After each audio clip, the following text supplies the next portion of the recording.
Hello and welcome to the two-man power trip of wrestling. I'm your host, JP John Paz. With me today, very special guest, former TNA Knockouts champion, former WWE 24/7 champion. She's now a part of the Women's Wrestling Army. She is Maria Kanellis-Bennett. Maria, welcome to the two-man power trip. How you doing? I'm wonderful. How are you? I'm doing good. What's going on in your world? Seems like you are very busy lately. I I don't even think about it anymore. I just have to go and get stuff done. There's just no way of like slowing down or stopping or even realizing all the things that are happening in my life. I'm very excited about the Women's Wrestling Army show this weekend. I can't wait to get it in the can so we can start editing it and get it out to everybody through streaming services. So it's definitely a new adventure. It's a startup company, so we're low budget, but yeah, everything is starting to come together. Streaming services. Do you know what, or are you allowed to say what streaming services it's going to I'm be allowed on? to say one. So it will be on an exclusive content page. That page is called Brand Army, and it will just be women's wrestling army.com. So subscribe to the website right now so that you can follow along as we transition to our website that will have streaming on it. How did this come about, though? Like, well, how did the Women's Wrestling Army actually come to fruition? So, Bobby Cruz and myself, we worked with the Ring of Honor women's division all last year, and we really enjoyed ourselves. We had such a talented group of women. And when it started to, when they started to tell us that Ring of Honor wasn't going to be moving forward, and that we didn't know exactly what was going to happen next, a lot of the girls asked us to start a promotion. And, at first I was like, "No, I don't wanna be a promoter." I don't want that. I I like just being able to go to a building, have everything already set up, and just help the women, perform at the highest level they can. I the all the other stuff, I'm not really that interested in, but, um because so many girls asked us to do it, we started to look at different ways in order to start this show. And the biggest thing to me was the profit sharing aspect of it. Through Brand Army, what we're doing is we're setting aside a percentage to give back to the girls. And that's really important to me.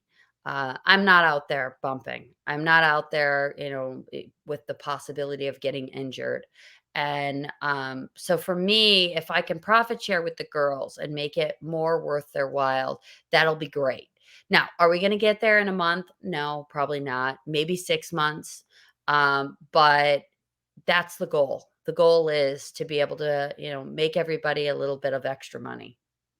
Where did that idea come from, like the profit sharing? Was that just you guys coming together thinking of it? Because that's pretty out of the box thinking for wrestling. Yeah. So again, I just didn't want to own a company. And so I had started a Brand Army page mid December and I wanted to see how that went. And in my mind, I was like, we could put a wrestling show on here. We could definitely, put a show on, have a subscription, give all kinds of exclusive content, and make this really worthwhile. And after my Brand Army was pretty successful, I was like, okay, why not see if this is, something that we could do? And it was. And so it came from that. It came from the idea of really wanting to share the company. And how does Bobby Cruz get involved? I know obviously you guys know each other for a long time and from Ring of Honor, but how does he get involved? So, from the very beginning, I didn't want to do this by myself. I wanted Bobby to be by my side. He is the calming voice in the room. For the most part, sometimes he has his own things that are going on, but for the most part, I bring all these crazy ideas, and Bobby goes, "Yeah, no, we can't have 50 people on the show. Like that's just not going to happen." And I'm like, "But why not? I want all my friends to be there." And no, it's not going to happen. Or I'll have all these crazy ideas for, matchups. And he's like, yeah, no, we can't do that. So we still have to format the show and all that kind of stuff. So he does all the formatting. We toss names back and forth with each other. We're pretty much 50-50 on that. And he also comes up with brilliant ideas. Bringing in Chelsea Green last year, I wanted to bring her in as a wrestler, but then she got injured. So then he suggested bringing her in as a commentator. So that's what we did. Bringing in Deanna at the end of last year, that was all Bobby Cruz. So, he has also his own brilliant ideas throughout all of this. He took care of all of the flights, which kudos to every single promoter and ever, because that is the worst job. The Yeah. worst job in the Yep. world is booking flights. I booked one, and I was like ripping my hair out, and I had to talk to AAA, and I was like, I can't do this. And like, it was, yeah, that was a bit of a mess. But, and by the way, AAA was great with like working with me on everything, but I just was stressed out about it. And that was for Taya Valkyrie. She's coming straight from AAA to come up to do our show. She gets in about 3:30. I'm hoping she makes it to our show, but these are the things you have to think of when you are promoting a show. Yeah, like the little details people don't think about stuff like booking flights. I mean, that's horrible, and the rent a cars. I mean, all that stuff. That's terrible. Yeah, luckily we don't have a lot of rent-a-cars. Or Bobby. finding people to pick people up at the airport. That's a Yeah, whole oh, nother. and Yeah. that's a whole nother thing of like, "Oh, and we need extra people." For what? I don't know, random stuff that happens. So there's just a lot of those moving parts that you don't really think about, and Mike's taking care of catering. He's gonna run and get catering that day, and, so it's all hands on deck. Somebody asked me what I do, and I was like, everything from writing to sweeping the floor if necessary. It's like that's just what you do. It just seems like, like, okay, we'll start a promotion, but there's so much more to it. I mean, that's got to be a lot of stress and pressure on you, 24/7. Yeah, I mean, there's been a lot of sleepless nights, where I'm like, "Oh god, we got to do this. Oh dear, there's this," and then like, "Oh, turnbuckles," and "Oh, this," and so all of those things are just like, it's like a constant stream of, "Oh yeah, I forgot this. Oh yeah, I forgot that." Um, thank God though for Beyond Wrestling, because they they set up the building, they set up the production, and they're the ones that are helping with all of that, for this very first show. And they have their WWR Plus show during the day, and then we have our show that night. And so we're using the same building, same production, so that we can learn from Beyond Wrestling. Do you have a good relationship with them, like from before? Have you worked with them before? I've worked with him before, at FET. I absolutely fell in love with that building, and so the very first show I definitely wanted to do there. With that too, it's like, okay, then you got to rent the ring. Thank God that they have that. You know what I mean? Like, there's so many other little I things know you have to June make is sure. looking very scary. June is Yeah. looking terrifying because June will be our next one, and it will be in Chicago, and it's scary. It's really scary. How are you going to do that? Are you thinking about that already? Yeah, we are thinking about that. Yeah. Yeah. We have a date in mind. It's probably gonna be in Chicago. It's gonna be a similar setup, a similar kind of place. And because we have a 12-month deal with another streaming service. So, they're coming in on production for us for that. So it's like we're gonna be doing this probably every 6 weeks to 8 weeks and be filming, over the course of a few days. So, this is definitely gonna be a big project over the next year. And you got to have a reliable film crew too. You got to have a good production Yes. crew. Yes, for sure. See, that's always the kicker. I mean, I was helping out a buddy of mine years ago with his promotion. He had to get rid of one production crew, and he had to get another production crew. I was like, "Whew, what a headache! Oh my god! Oh, Like, I yeah, wouldn't want to run a yeah. show. Like, oh my god, Uh-huh. yeah." Oh, yeah. No, it gets to be a bit much, but,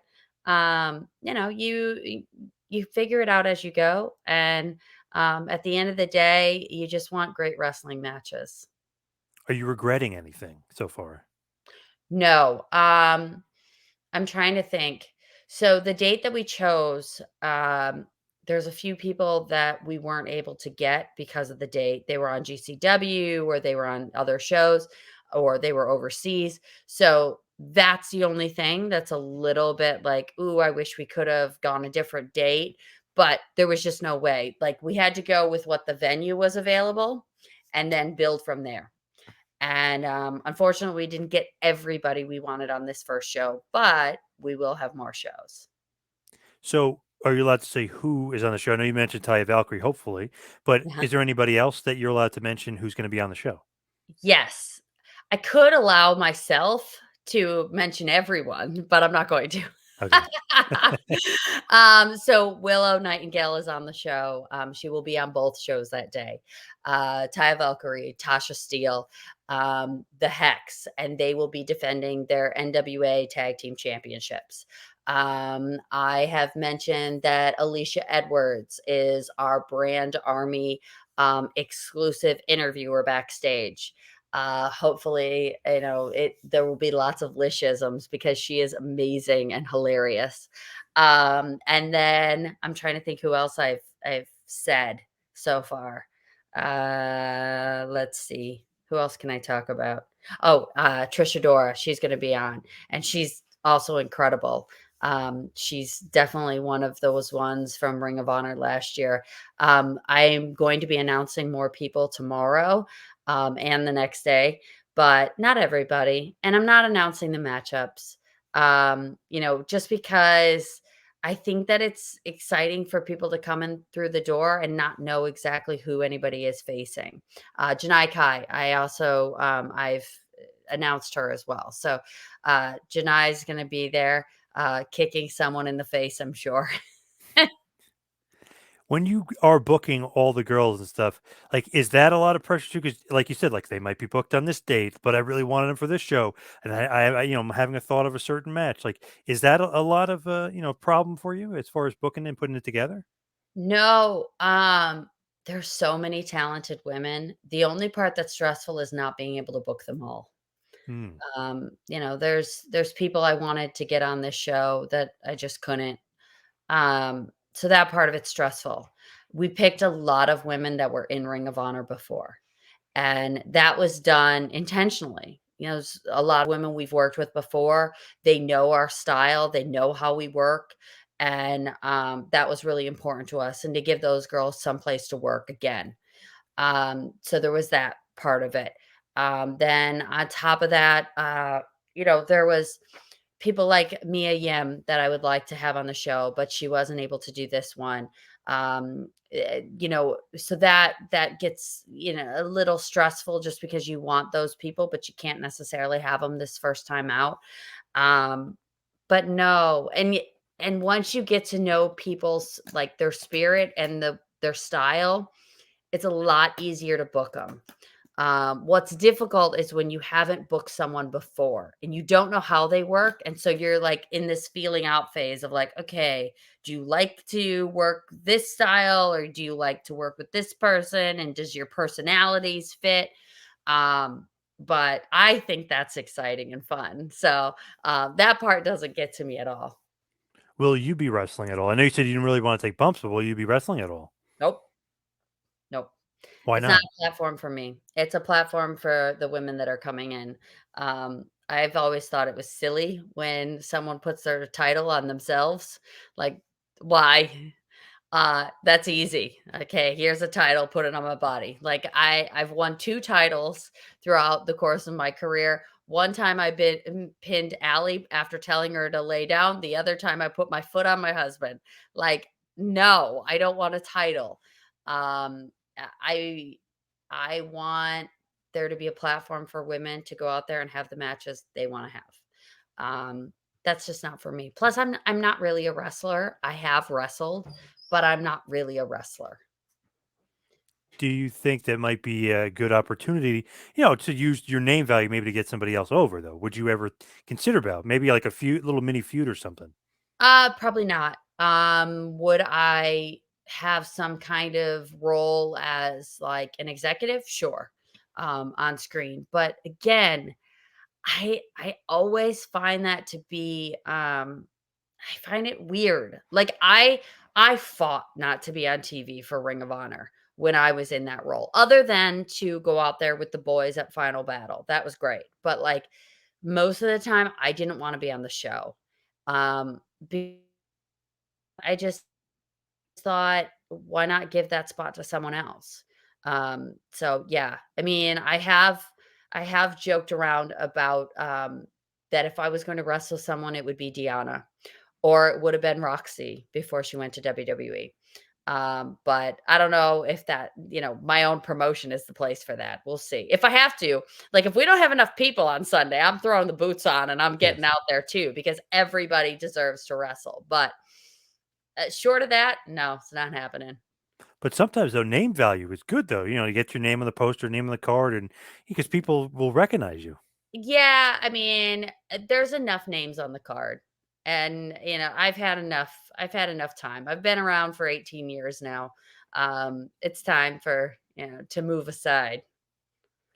With obviously WWE, Women's Wrestling Army, will there be any men? Like, will Bobby Cruz be announcing? Like, will there be Mhm. any men on the show? So Bobby Cruz is announcing. Lenny Leonard is one of our commentators. I think we have two male referees for this first show.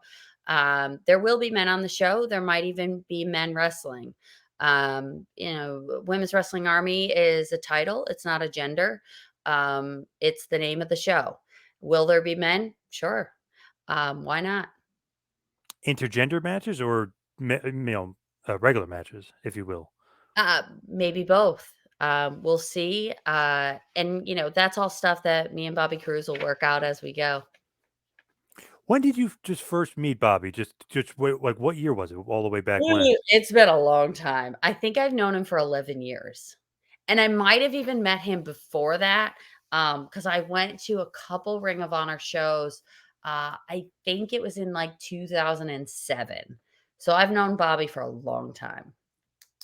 Man, I don't remember what year it was. It had to be like '03, '04, '05, maybe, but he was like Steve Carino's personal ring announcer. It's like, man, this guy should be the regular ring announcer. I don't know if Yeah. you remember that, but I was like, wow, he's so good. Just mentioning random stuff. He's like, the places Steve Carino has drank at. And he, had a litany of play. I mean, that's where I remember Bobby So Cruz from. funny. Yeah. So funny. Pretty good start though. But then obviously he did become the ring announcer. He's great at it. Didn't know though backstage he had so much input. You know what I mean? Like obviously he knows his stuff, but I didn't realize how much input he had. Yeah, so last year, we were, 50-50 partnership in Ring of Honor for the women's division. Yeah. Was that like for you? Is that a lot to handle? Like as far as just like okay, we got to make sure all these girls are together, but we have to get them in order and make it presentable on TV and book them. And like, is that a lot for you to like a lot on your plate, or you were very comfortable in that position? I loved my position. I It was the most fulfilling year of my career. Wow. Um, Everything else, like, yes, it was fun, but being able to help as many as we could last year and being able to work with as many women as we could, I think it was somewhere between 26 and 28 women we worked with last year. And we have 18 booked on Sunday.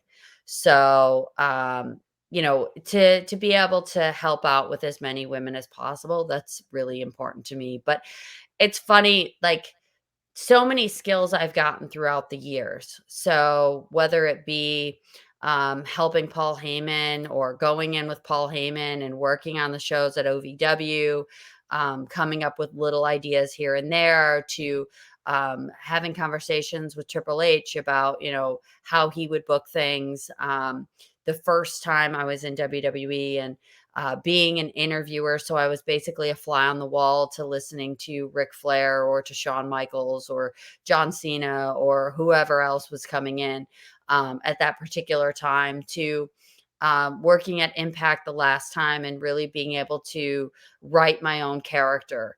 So it's been a gradual, apprenticeship throughout the years.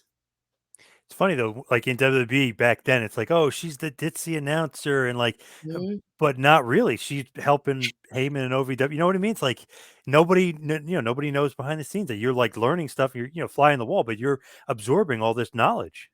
Yeah, I mean, I don't know if you follow or if you've, ever watched anything on Lucille Ball, but there is you know, she she was one of the first women to own an entire, production company, in Hollywood, and the sound stages and the cameras and, the venues, and she owned that, but a lot of people just saw her as the funny girl on TV, and, I think there's an art to it, and I definitely admire women that are able to, do both. And so I'm just starting out and I'm still learning, but I think that uh having those beginnings where people underestimate you sometimes leaves the door open to really being able to accomplish a lot. Well, yeah, that's a good point because let's say they think of you as like, oh, she played that character. That must be who she really is. Then Mhm. you can kind of, really show them like that low expectation. Oh, she doesn't know much. And then you Mhm. go way above those expectations. Yeah, I try to. Do you think that, like that character, do you think that's demeaning at all? Or that's just funny? It's TV, it's sports entertainment. Like, do you not mind like a ditzy woman character? So, at the time that I got it, I hated it. And then I had a vast appreciation for it, the older and older I've gotten. So, um, as much as I hated it when I first got the character, now I appreciate it so much. Um, I I grew up in a household where my father was the king of the castle and my mom was the one that was doing the laundry and the dishes and cleaning the house and child rearing and all of that kind of stuff. My father was a great father. He worked his tail off, but he just didn't do housework or anything like that. So, um, he thought that way about other women, but not about me. I went to the junkyards and the bank, and when he would go to his apartment buildings to do business and pick up rent and all of this stuff. And so I had both sides in there of my education. It's just funny. People would think certain things about it now, but that's just the way it was back then. You know what I mean? Like that's just the roles that they just fell into. But usually the husband or the dad, he's working all the time, then he doesn't come home and do dishes and stuff. But it's just weird. People will be like, "Oh, of course they should or they have to," but that's just the way it was back then. Not good or bad or different. It's just the way it was. Yeah, I mean, my mom worked, she worked a 40-hour job week job too. So it was like to me, I always looked at it and went, "Wait a minute. So my mom's working 40 hours a week and she's coming home and cooking every meal and cleaning and making sure we have everything we need for school the next day." And it's like, "What is my dad? Oh, he worked all day and then he came home and then, whatever." But um he also, like, plowed snow when so it's like it was a different time to where, my dad had multiple jobs a lot of the time, whether it was plowing snow or he had apartment buildings or, was helping out at my grandfather's restaurant. So, yeah, I guess in his mind, he didn't need to do that stuff because his father didn't do it. Um, but at the same time, my mom did work 40 hours a week and a lot of times overtime because we had so many dance costumes. It's funny though. Like it's just I don't know. It's the way it is sometimes. Just the way like the parents fell into roles. But it's funny. You became like not a tomboy, but he was kind of not Mhm. instilling that in you. Like, hey, No, you're not going not to be at all, doing that. and, Yeah. like, we built our house, and me and my brother and my sister would go over, and we would help build the house, and, if cars needed washed, we were out there washing the cars, like, whatever it was. It was never, I had to learn all of it, I had to learn how to work on the cars and change the oil to, clean the house, so, yeah, just all kinds of different jobs. From that to Outback Jack and the Diva Search, kind of weird, right? Kind of different. Yeah, yeah, Outback Jack was was crazy experience. It was such a weird experience. It's funny, I always joke, like, I've been on 2 reality shows, and there's nothing reality about reality shows. It's not real. Um, but yeah, went from there to doing the Diva search. Very interesting when you look at the credits and reality shows have writers. It's like, wait, why is there writers on a reality show? It doesn't make sense, right? Yep. Weird, weird. But with your time in WB and the Diva Search, was it positive mostly? Yeah, it was a great experience. I enjoyed the Diva search. I enjoyed all of the people I got to meet. It was stressful, of course, because you're in a competition show. But for us, yeah, it was a lot of fun. So as we wind it down, we head towards the finish here. I just got to ask this because I remember months ago I talked to Mike about it too. So he's Mike Kanellis when you guys, we were in WWE, obviously. Do you like that? Because to me, it's like, okay, there's name recognition there, but it's instant heat on him that he's taking your last name. So did you like that storyline and that angle where he's taking your name? So it could have gone somewhere. They chose not to take it anywhere. Um, so if it would have gone somewhere, great. If it would have gone somewhere and he got sick and tired of me being rude and obnoxious, and he was finally like, "Yeah, no, I'm changing my name back and I'm just going to win all these matches." Perfect. Great. But that's not what happened.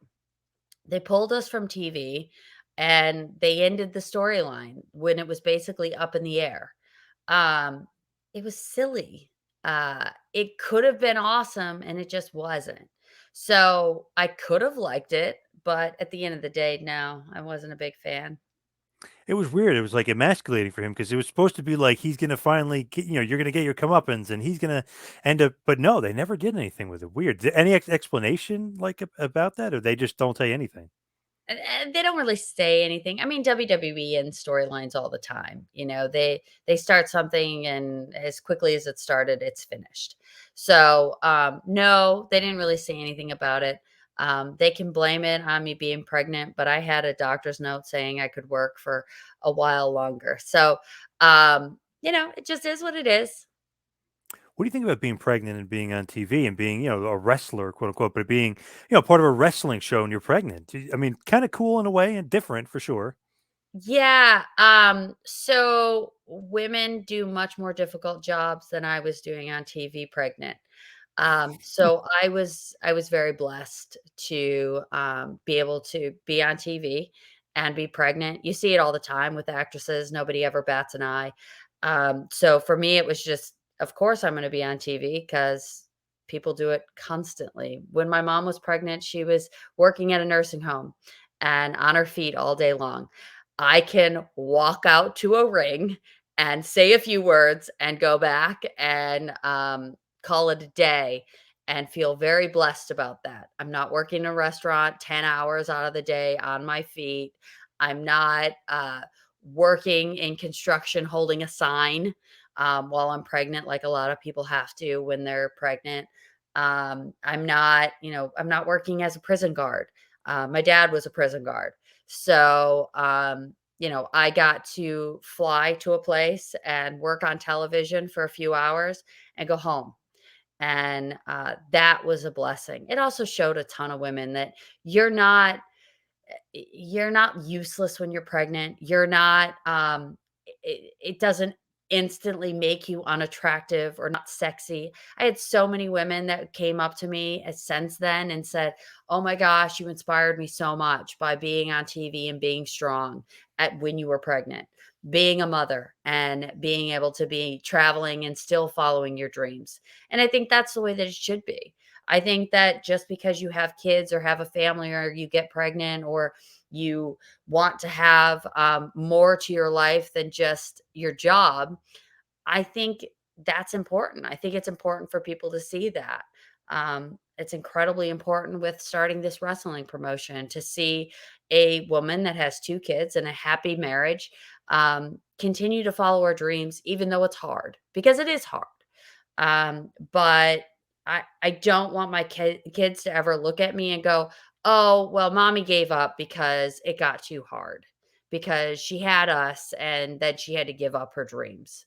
I mean, I think that, if I was a kid and I watched my parents give up everything they wanted to do, I would feel bad about that. And I don't want my kids ever to feel bad or like they're a burden because they're not. It's just more difficult. So give us one last final push for WWA and where everybody can find it and everybody eventually can see it. So everybody can see Women's Wrestling Army this Sunday at FET. That's in Providence, Rhode Island. You'll also be able to watch it streaming. Just keep following up with womenswrestlingarmy.com, where I'll give all the information. You can subscribe to the emails that I'm sending out. You can also follow us on Instagram, and that's Women's Wrestling Army. You can follow us on Twitter. It's W Wrestling Army.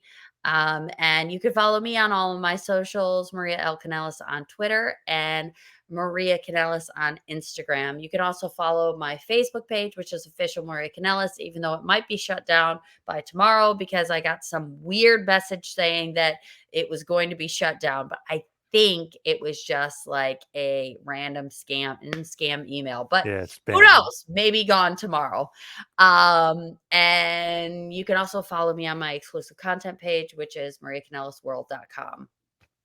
All right, Maria, thank you so much. Great stuff. You. Appreciate all the time. Thank you. No worries. Thank you very much. I appreciate it.